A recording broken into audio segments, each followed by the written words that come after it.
if you're a fan of classic animation, if you love watching Betty Boop and Popeye, please, for the love of God, don't tell me you've never heard of Max Fleischer. Max Fleischer was the man who produced most of, the Popeye and Betty Boop cartoons of the 1930s. And his career actually began about 100 years ago when he created this process called rotoscoping. That was, so if the process worked like this, somebody would shoot live image of somebody doing something, and then an animator would trace over the image frame by frame to create a realistic image. And Fleischer, and believe it or not, rotoscoping obviously is still used today, although it is, most of it's pretty much all done digitally. Ralph Bakshi used rotoscoping, and of course the most famous example, probably in more recent times in the last 40 or so years, was Take On Me, the video for Aha. You know, some of you will remember that video was done using rotoscoping.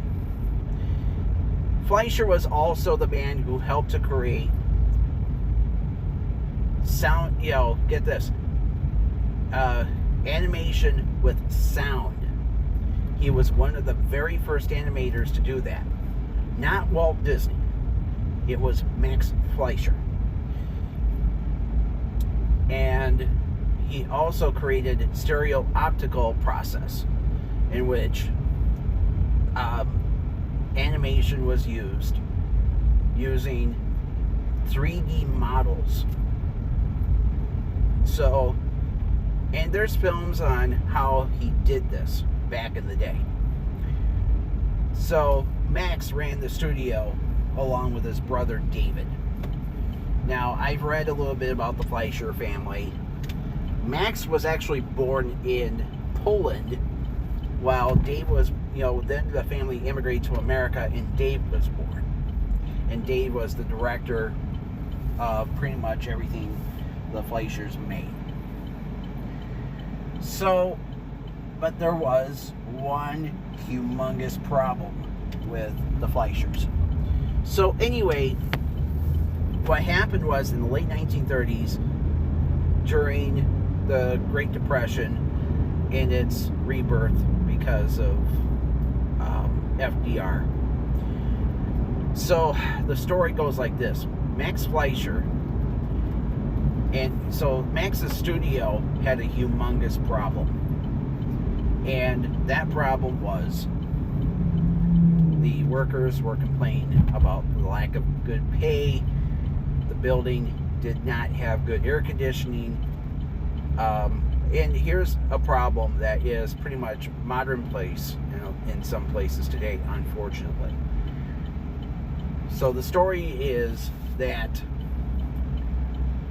a lot of the women who worked for Fleischer complained that there was a woman standing by the bathrooms who would write down what time everybody used the bathroom. It was to discourage long toilet times. So what happened was the union, so the workers created a union, and they wanted Fleischers to pay more money, give them less hours to work, so on and so on. And while all this was going on, one thing that I read that did happen was, yes, production stopped for a while. But then what happened was the Fleischers, so it turns out that Dave Fleischer's house was actually stink bombed by a disgruntled employee. So anyway, the long story short was that the union got what they wanted. And they agreed to a 40-hour work week. They agreed to more money, and so on and so on. Things were cool and groovy for a while. But then what happened was Fleischer did the unthinkable. He busted the union, and how did he do it? He decided to move his studio to Miami. He built a brand new facility down in Miami because Florida had never been a good state for unions anyway. And so what happened was Fleischer got what he wanted. He moved the studio to Florida. Some of the workers did move down because they were loyalists to Fleischer, but others did not. One person in particular, by the way, was Mae Questel. Mae was the voice of Betty Boop and Olive Oyl in the Popeye shorts. So the story goes a little something like this. Jack Mercer, who was a story man for Fleischer, who made the move, he was also the voice of Popeye. And it turns out that his wife, Margie Hines, was a talented actress. So he convinced Fleischers to hire her as the new voice of Betty Boop and Popeye. Now, Betty Boop was on her final legs, by the way. So the story was way back in 1934, the Hays Code was passed. Will Hays, former Postmaster General of the United States, he got very angry about how the movie industry was working. So this is what he did. He decided to tell Hollywood. He became the president of what is now the MPA. It was under a whole different name back then, like the Motion Picture Producers and Distributors Association. And what happened was he told the studio, so this is what happened. He basically told the studios, no more smut, no more profanity, no more fun. Oh, we're going to do things our way from now on. Fuck you. I mean, the guy was so anti-First Amendment. Of course, everything changed when back in 1952, the Supreme Court ruled that movies could not be were all under First Amendment rights, and they had no right to be censored. So what happened was the Hays Code was starting to loosen up, and of course, with television starting to become more and more commonplace and more movies became more protected under the First Amendment, and they were like, movie makers were now allowed to make movies that, didn't have as much censorship, if you know what I mean. Anyway, long story short, and of course, many years later, we had the film rating system that was passed, which basically told, the filmmakers, you have the right to make the movie you want to make without, having to be subject to censorship. Even though I think the rating system is a joke, I'll be honest with you. I'm not gonna lie. I mean, it sucks when a movie with tons of bloody violence will get like a PG-13, and yet one whisker of bush and boom, it's NC-17. Yeah. Anyway, back to what I was talking about. So this is where karma comes in. So when Fleischer made the move to Florida, Paramount was really mad at him. And part of it was because Fleischer wanted to produce a movie. He was, going head to head against Walt Disney. So this is what Fleischer did. He decided to make a film called Gulliver's Travels against Paramount's wishes. Paramount was his distributor. So what happened was Gulliver's Travels went way over budget, and it bombed at the box office. And Paramount basically decided to put Fleischer on a short leash. And Fleischer had very little success while in Florida. The only thing that was pretty much keeping his company alive was the Popeye shorts. But they got rid of Betty Boop. Unfortunately, Betty's popularity, like I said, dwindled after the Hays Code went into effect, and Betty went from being a bimbo to being a just plain boring ass woman. Although some people did say that Betty became more intelligent instead of being this ditzy flapper girl. But nonetheless, nobody liked her anymore. And then what happened was, so the rest of the story with Betty Boop was that Popeye and the Superman shorts were keeping Fleischers alive. But then Fleischer decided to go again and make a feature-length film called Mr. Bug Goes to Town. And the film not only bombed at the box office again, but it drained Fleischer. Paramount was so pissed off at Fleischer, they told the brothers that the studio was now theirs. And they were going to move the studio back to New York City, where they belonged. Many of the people who quit because of what Fleischer did all came back, including Mae Questel. And of course, some of you will remember her as Aunt Bethany from National Lampoon's Christmas Vacation. And, but yeah, that's exactly what happened. The Fleischer brothers were forced from their very own company. And so a couple of things happened. Number one, Max actually went to another studio, Jam Handy, out of Detroit. And so he made industrial films for many years. And of course, one of his most famous works was Rudolph the Red-Nosed Reindeer. Some of you may remember that cartoon from like 1948, I believe.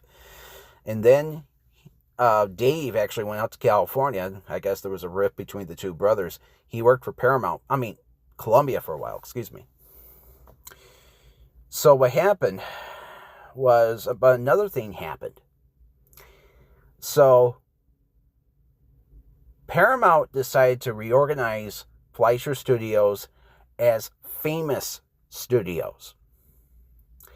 And Famous, by the way, the reason why they chose Famous Studios was because one of the founding studios of Paramount Pictures back in 1912 was a company called Famous Players, which was founded by Adolf Zukor. And some of you may remember many Paramount pictures beginning with the words Adolf Zukor Presents. Yeah, that was the same guy. So this is the story. They reorganized the company as Famous Studios, and they put 4 people in charge of the studio. And one of those people just happened to be a guy by the name of Seymour Neidl. That's Kneitel. Seymour Neidl. Seymour was Max Fleischer's son-in-law. Now, I heard that Seymour was actually a pretty nice guy and a good family man. He had 3 kids, 2 sons and a daughter. Only the daughter is still alive. Her name was Ginny, and she's still alive. She actually ran a Seymour Neidl tribute site for several years. It's been static now for several years. I mean, come on, she's like 90. And, it explains that Seymour loved to draw. But when he was at work, he couldn't draw. He actually put the responsibilities to the animators to design and, do everything. And each director had their own unit. Seymour had a unit. The other guy in charge was Isidore Sparber, or I. Sparber. He had his own unit, and so on and so on. But one thing that some people complain about in regards to Famous Studios was that the animation quality was more streamlined than Fleischer's was. Fleischer's was more raw, and, there was some improv going on. The voice actors would, say, make it sound like they're talking, to themselves while they were, it's like sometimes you'll see Popeye just with his lips not moving, and he'd be like, yeah, stuff like that. So anyway, the rest of the story was that. But anyway, long story short, Seymour died in 1964. It's like, as the years went by, the quality of the animation disappeared. And things only got worse as the late 1950s went on. So why am I telling you this story? Why did I spend the last 16 minutes and 20 seconds talking about Famous Studios and Fleischer and all that? It's because the same shit's going on at the WWE. So, the story was Vince McMahon was the mastermind behind the WWE for decades. He turned it from a tiny regional wrestling organization started by his father, Vince Sr. And I told you the story that Vince Sr. abandoned his son when he was young. And so he fought back by taking the organization and making it his own, pretty much. And then what happened was Vince ran it for decades, and at times he had a damn near monopoly in the world of wrestling. Of course, you look at the NFL, there's a lot of teams that make up the NFL. A lot of teams that make up the NHL, Major League Baseball, NBA. All those teams have all these different teams, but the WWE, well, they don't have teams. They have wrestlers who are independent contractors. And the sad truth is a lot of these wrestlers, they don't get paid very well. They don't have good health care. They don't have, it's like the excuse is that, well, and yet Vince McMahon, he became a multi-billionaire. And some wrestlers became more powerful than others. Now, we all knew what happened. As I explained in a previous podcast, Vince McMahon was forced from his own company because he decided to merge it with the UFC. Now the company is called TKO. And what happened was TKO, now when the merger happened, Vince now only had minority shares of the WWE. He had virtually no control over his old company. And then TKO forced him from his company because of years of sex trafficking, sexual abuse against women. Women, who came forward to say that Vince forced them into very creepy and disgusting sexual advances. And of course, Vince had this terrible habit of pooping on women. That's right, Vince defecated on women.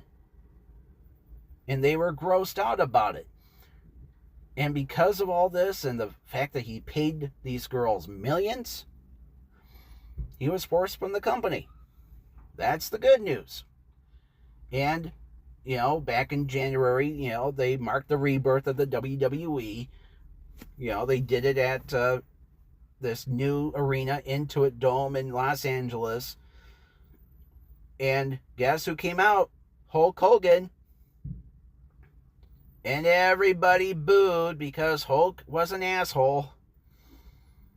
We all knew what he did wrong. He was a racist, used the N-word.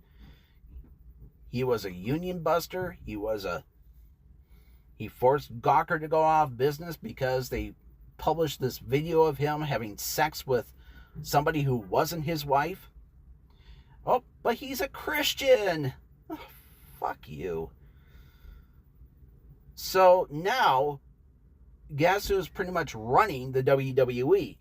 His son-in-law. That's right, Triple H is now the chief content officer, whatever, in the WWE. And he was present last week with Trump while they were talking about bringing back the presidential fitness test for children. And guess who also made a statement while he was there? Lawrence Taylor, a convicted felon. And meanwhile, on that same, a convicted felon and child, and get this, pedophile. He raped a 16-year-old girl. And he's trying to tell kids, you gotta be healthy.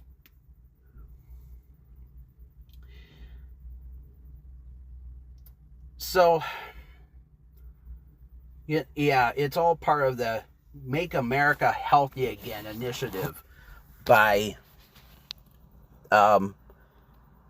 which is, Robert F. Kennedy. I want to tell you a story that I was reading from a former DJ here in Grand Rapids. Some of you may remember Christy Cantel. Christy, of course, is... So the story with Christy is that she was a former DJ at WKLQ here in Grand Rapids. She went to several different radio markets, and now she lives in Alpena, where she now owns a gym. Yeah, she now owns a gym. It's called SkeleFit Personal Training. So, anyway, she wrote this. So, anyway, I want to tell you a story. She wrote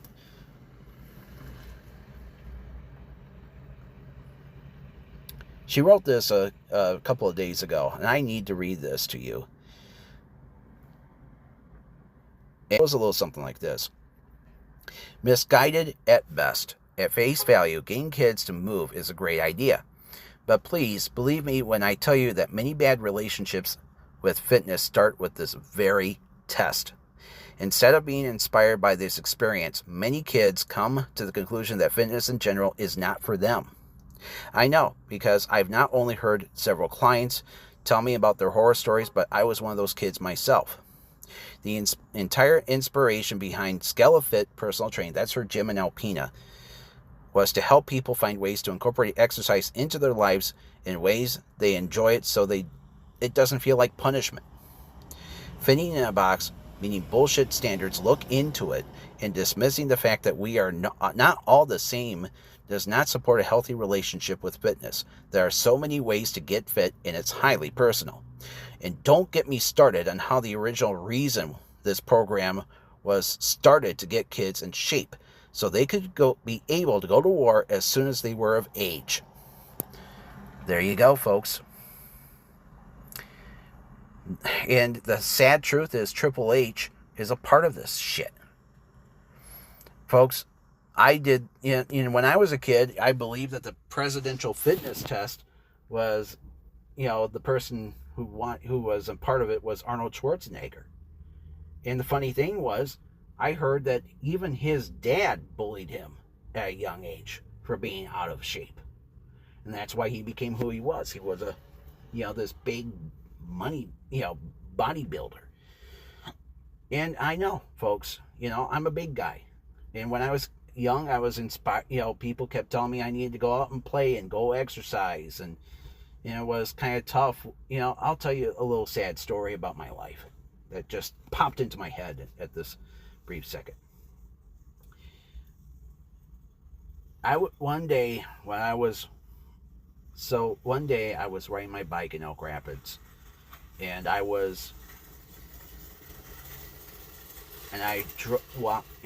rode my bike past a bunch of teenagers, bunch of guys, and I was like 12 years old at the time. And what happened was these teenage boys were laughing at me and telling me, oh, look at that fat kid go. It hurt me. It made, it's like, look, folks, I've been fat forever. Even when I was thin, I was still considered to be fat. And I think it's just when you push people down like this is what happens. The presidential fitness test is, they basically want you to run around a track 1 mile. And I was usually the last kid off the track every fucking other day when my gym teacher ordered everyone to run a mile. Oh, you gotta be healthy, you gotta be fit. And it hurt me. It fucking hurt me in the long run because everyone else got to go inside and do whatever they wanted, and sometimes it would be pouring rain outside, and here I am, barely able to catch my breath. And that was, I'll tell you, man, I was so happy that when I got into high school, they only required 1 year of gym. And I think Christy is right. They basically wanted to get kids in shape so they can ship them out to war and fight wars that had no meaning, like Vietnam. And yeah, I know. Ay vey. And to have a fucking pedophile be a part of all this, and meanwhile at the same fucking time, Triple H was overlooking all this. Trump was telling everyone about his tariffs and how wonderful they were, and and I think it's August 7th that they're all going to begin. And already prices of everything are just skyrocketing. Coffee is up, several dollars. I mean, the type of, I get Big B coffee from Costco. A little 5-pound bag. Back in the day, it was like $9.99. It's now $15 fucking dollars. That's what Trump wants, folks. Inflation. He wants, and you know what? It's having a negative effect on people like you and me. My shop, our sales are down because nobody is buying printed materials. The printed materials that we make at our shop. And not only that, they fired one guy recently. He was caught drinking on the job. He was an asshole anyway. I didn't even like him. And another guy, he quit because I found out that he was actually getting paid, he was doing more work and he was getting paid about the same wage I was. The reality is, so guess what? Now, in order to keep us working, they're like, yeah, well, we don't have enough work on this machine. You can work on another machine, which I think is kind of cool. But, the sad reality is that means less people are being hired. And of course, a couple of days ago, Trump fired the woman, the woman whose job it is to tell him that the economy is doing great. Well, the economy is not doing great. And that reality is fewer people are getting work. There's so many indicators, folks, in Trump. So guess what Trump did? He fired her. He fucking fired her. You see, folks, Donald Trump only wants to hear good news. And he wants to fabricate shit. And people like Caroline Leavitt are out there to basically tell lies to everyone that Trump is doing the right thing. Trump, she is like pulling some North Korean bullshit. Folks, YouTube, I know some of you might think, Chuck, you're repeating everything that the Midas Touch is saying. I add my own experience to what they say. I don't just listen to Midas Touch. I listen to other things too. I mean, I used to listen to Southpaws from Darren Gibson. I used to, and you know, folks, they're the #1 show on YouTube right now for a damn good reason. People want to hear the truth. And right now, you know, I was talking about the WWE. They're having SummerSlam right now. When they were showing images of Triple H with the president, everyone booed. And it's like, they should have, you know, it's like, I wish that people would start screaming, asshole, asshole, yeah, like back in the day. Because that's who Trump is. The biggest fucking asshole on the face of the goddamn earth. He is a lying sack of shit who does not care about people like me and you. Want to know the truth? Look at what's going on. We're spending $200 million on a new ballroom, you know, where the Rose Garden is. And it's like, okay, is it going to help boost the economy? No. Is it going to help put food on our table? Nuh-uh. Trump is just like my former boss. He talks about improving our company, improving our product, improving this, improving that. And what does he do in the long run? Tell Americans you got to pay more. That's what my boss used to do. And guess what happened? Our profits went down. He would go on these massive trips to, I mean, if you went to his old office, you would see, you know, the hides of dead animals everywhere. Because he used to go do a lot of big game hunting. He used to go fishing a lot. While we were stuck making, you know, and meanwhile, here I was being forced to donate plasma just to, you know, make ends meet. And you know, it's like the system failed me, folks. And it's all because of the mistakes that my boss used to make and even my parents. Sorry to say it, but it's true. You know, my father lives with me now, and I have to do stuff for him. I'm actually in the parking lot of a very popular home center place, and I don't like spending my money there because it's one of the, you know, most hardware stores, tragically, they're all owned by right-wing MAGA douchebags, but why is it? Why there can't be some liberal hardware store owners? I swear to God, even like small hardware store owners are conservative jackasses. Ah, man. But anyway, the tragic truth is, you know, you look at Trump, and he's friends with pedophiles. He's, you know, his people have put Ghislaine Maxwell into a lesser jail. And there's speculation that Trump might even pardon her. They're doing everything they can. Trump is doing every fucking thing he can to not go to jail and to basically spin everything to make people think that he's a good guy. Well, he's not. And we are the ones who have to suffer. It's like there's people in jail for lesser crimes than what Trump has done. And for the WWE to tell everyone that we're on Trump's side, and while the fans boo, you know, it's like we want to have fun. We want to, wrestling fans want to have fun. They miss, they don't want to be told that Trump is a good guy.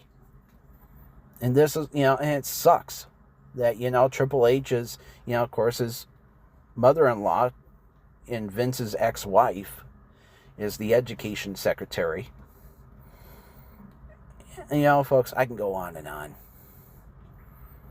This is sickening. And I didn't vote for any of this shit. And I'll say this once, and I'll say it again. Don't look at me. I didn't vote for any of this shit. I have never voted for a Republican, and you cannot make me. And what's sad is that people who have told me to vote Republican all these years, they're uneducated. The real problem, and of course, the real problem with the Democrats are that a lot of them are corporate Democrats who get money from the Republicans to act Republican. Look at the baby boomers, folks. In their generation, they had LBJ, who was a corporate Democrat. Yeah, he did some good. He passed the civil rights movement. He put a man on the moon. But he was a corporate Democrat. He was a successful broadcaster from Austin, Texas. He owned the only TV station in Austin well into the 60s. Because the FCC, back then, most TV sets only had VHF. And the FCC only gave Austin one VHF spot because it was so close to San Antonio and other markets. So KTBC, that's LBJ's station, had to shoehorn a lot of shows from all the networks, CBS, NBC, ABC, although they were primarily with CBS. And of course, thankfully, the FCC did pass into law that UHF, every TV set had to have UHF now. So all these UHF stations took away ABC and NBC away from Channel 7. The reality is that LBJ was a corporate Democrat, and he, of course, played a huge role in Vietnam. And that's why a lot of people hated him. The reality is that this is why the baby boomers don't think of Democrats as, people like FDR. Because no two Democrats are the same. The progressives were forced out by the corporates. And at the end of the day, I think everybody lost. With everything from Reagan's shutting down all the mental health centers, which is why we had that mass stabbing in Traverse City last weekend. The guy who stabbed all these people, he was supposed to be in a mental hospital, but he was homeless. And and of course there was another situation in New York City. There was a guy who shot up an office building, killed 4 people, and he claimed that he got brain injuries from playing football. We got to do more for the American people. Our government needs to do more instead of building, these stupid ballrooms. We don't need that. We need what's best for the American people. And I think the first step is for the Democrats to realize that they've been fucking up these last several elections, and they need to stop it, knock it off with these corporate Democrats, and allow us to choose our people. We wanted Bernie, but we got Hillary and Joe Biden. And Joe should have only served his one term. Joe should have announced partway through his presidency that he needs to quit. He should have quit. Hell, and of course now I'm hearing that he took sleep aid, Ambien, before that disastrous speech where he said that we stopped Medicare. Yeah. This is not the Democratic Party that we want, folks. We want shit to happen. And look at us now. I'm wondering if I'm going to be losing my job in the next several years. I hope not. Because because look at what happened with George W. Bush. Too many people with college educations turned into Walmart employees because they lost their jobs. I don't know, folks. I can go on and on, but life goes on for me. I gotta go on myself. Anyway, folks, I hope you have a great weekend, and I'll talk to you later. Good day and good luck. Talk to you later.